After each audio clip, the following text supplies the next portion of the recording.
Yani davay bir mum yani. İslam rayma giren o, İslam rayma giren o. Bir mum yani. Davay. Çüldam yerdi ya. Sapkan neme deyin? Yine sapka verdi. Yine sapka çıktı. İkinci yeni bu boş çıktı puan. Bilem ok sapka çıktı. Şleme diyelim. Yok silem da sapka çıktı ya. Şapka çıkmıyor. Şapka yok.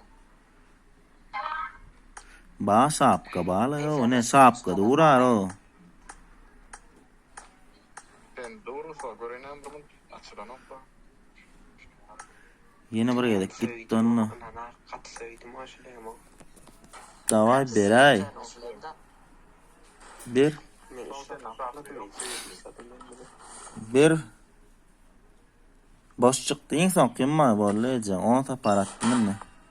10 tapar oldu. 10 şu en son ki.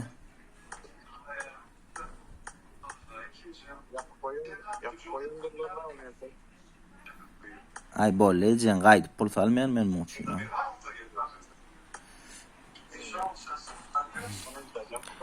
Bermedi o edeceksin. Emme kişi berdi. Beray bana da. Beray mum yani. Ber mum yani. Ber.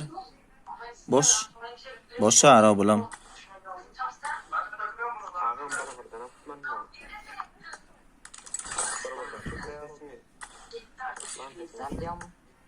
Sesini uçur.